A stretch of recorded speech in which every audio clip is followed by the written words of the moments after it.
नमस्कार, स्वागत है आप सभी का सुजत सारांश की इस क्लास में। इस क्लास में हम पढ़ते हैं राजस्थान का करंट अफेयर्स, जिसका आधार होता है राजस्थान सरकार की सुजस पत्रिका।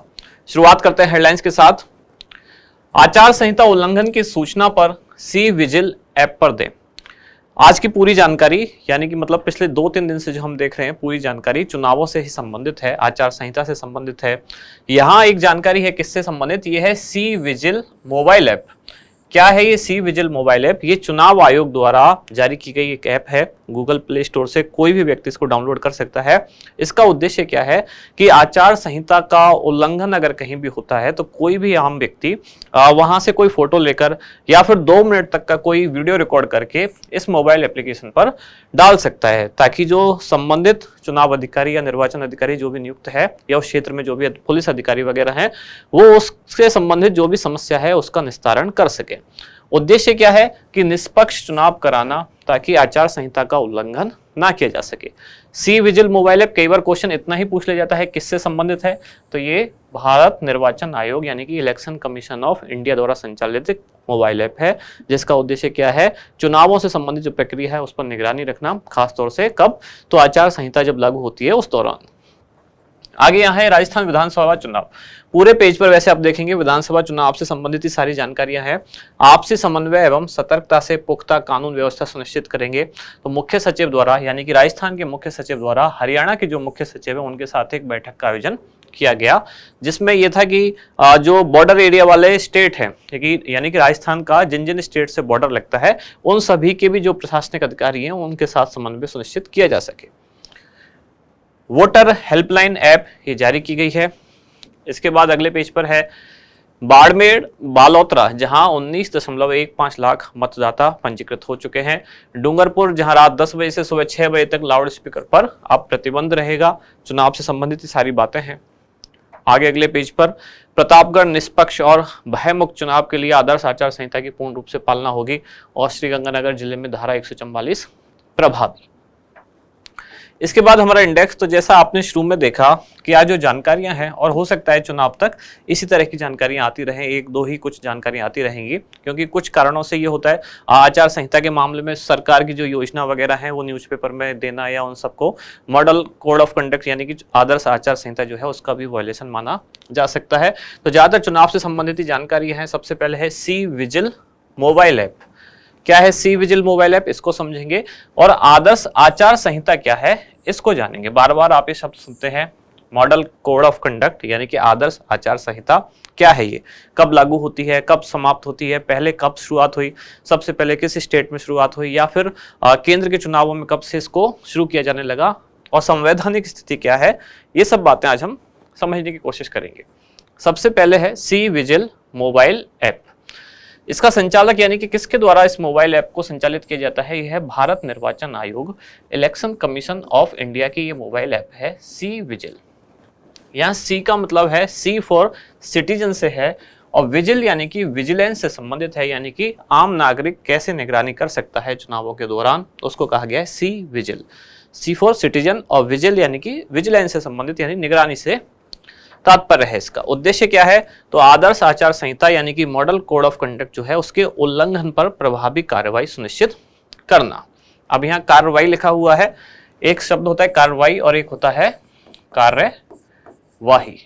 दोनों में क्या अंतर है? कार्यवाही यानी कि डे टू डे का कोई वर्क होता है, जैसे कहीं भी किसी ऑफिस में किसी भी दफ्तर में जो रोज का काम है वो क्या है, कार्यवाही, यानी कि होने वाला जो हर दिन का काम है उसको कहते हैं कार्यवाही।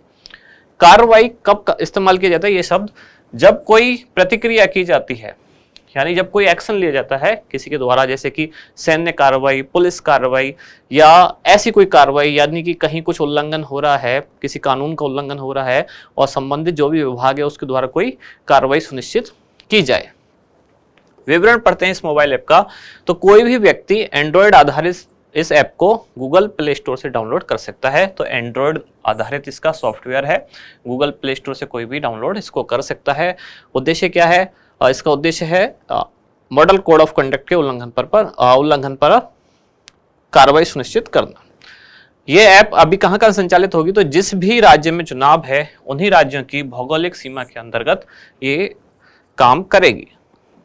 आमजन आदर्श आचार संहिता का उल्लंघन करने वाली गतिविधियों का संक्षेप में पहले विवरण देते हुए, यानी इस मोबाइल ऐप पर अगर किसी को लगता है कि यहाँ कहीं आचार संहिता का वायलेशन हो रहा है तो पहले उसका थोड़ा सा विवरण उसको देना पड़ेगा इस मोबाइल ऐप पे कि यहाँ उसने ये गतिविधि देखी, फिर संबंधित जो भी बात है उसका फोटो या फिर 2 मिनट तक का वीडियो अपलोड वो कर सकता है व्यक्ति। इसके बाद 100 मिनट की समय सीमा में जो भी संबंधित अधिकारी हैं उस क्षेत्र के, वो इस समस्या का निराकरण सुनिश्चित करेंगे।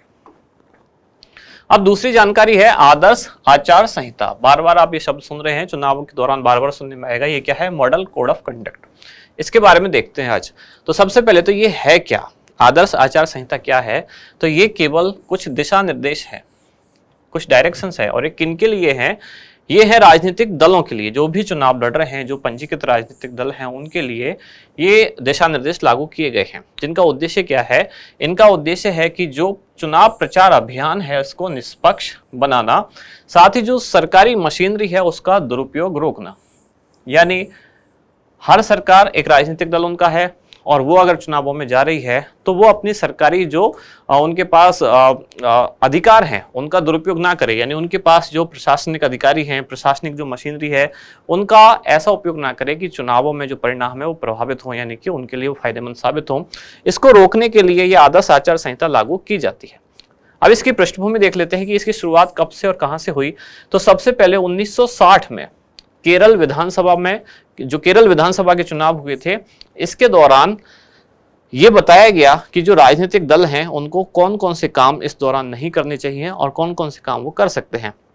यानी ये एक तरह से एक सलाहकारी चीज थी। शुरुआत में 1960 में केरल विधानसभा चुनाव में ये बताया गया कि राजनीतिक दलों का ये कर्तव्य है या उनको ऐसा किया जाना चाहिए, कुछ काम है जो उनको नहीं किया जाना चाहिए, यानी कि चुनावों को गलत तरीके से प्रभावित ना किया जाए सरकार के द्वारा। इसलिए सबसे पहले 1960 में केरल विधानसभा चुनाव में इसका प्रयोग किया गया।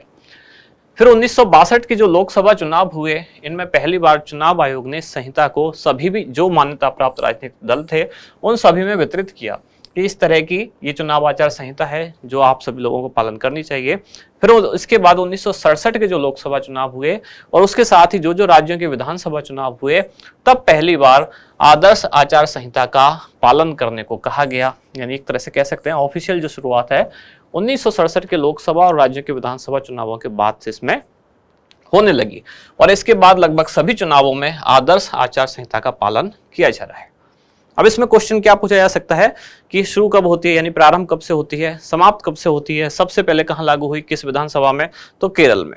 लागू ये कैसे होती है? तो क्या इसके लिए चुनाव आयोग को अलग से कोई घोषणा करनी पड़ती है? इसके लिए अलग से घोषणा करने की जरूरत नहीं है। जैसे ही चुनावों की तिथि की घोषणा होती है, अभी चुनाव आयोग ने प्रेस कॉन्फ्रेंस की 5 राज्यों में जो चुनाव है उनके बारे में जानकारी दी। तो जैसे ही चुनावों की तिथि की घोषणा होती है, इसी के साथ ही आदर्श आचार संहिता अपने आप ही लागू हो जाती है। और ये समाप्त कब होती है? तो जब चुनाव परिणाम आ जाते हैं, चुनाव परिणाम आने पर ये समाप्त हो जाती है अपने आप ही। यानी कि ऐसा नहीं है कि जिस दिन मतदान है और मतदान समाप्त हुआ, अंतिम चरण का जैसे मतदान समाप्त हुआ, तब भी ये लागू रहेगी। ये कब तक रहेगी? जब तक कि चुनावों के नतीजे ना आ जाए। तो चुनाव परिणाम आने पर ये समाप्त होती है।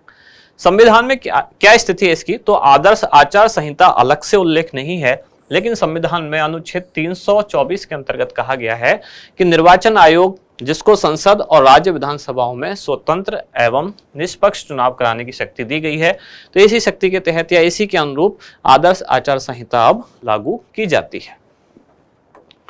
आज का अभ्यास प्रश्न क्या है कि चुनावों के समय लागू आदर्श आचार संहिता की समाप्ति कब होती है? ऑप्शन है आपके मतदान समाप्त होने पर, चुनाव परिणाम आने पर, चुनाव आयोग द्वारा उसके समाप्ति की घोषणा करने पर, यानी कि आदर्श आचार संहिता की समाप्ति की घोषणा करने पर, या फिर जो नवगठित सरकार है इसके शपथ ग्रहण करने पर। तो इन चारों में से क्या होगा सही उत्तर, वो आप बताएं कमेंट्स में। अब मिलते हैं कल अगली न्यूज के साथ अगली क्लास में। धन्यवाद।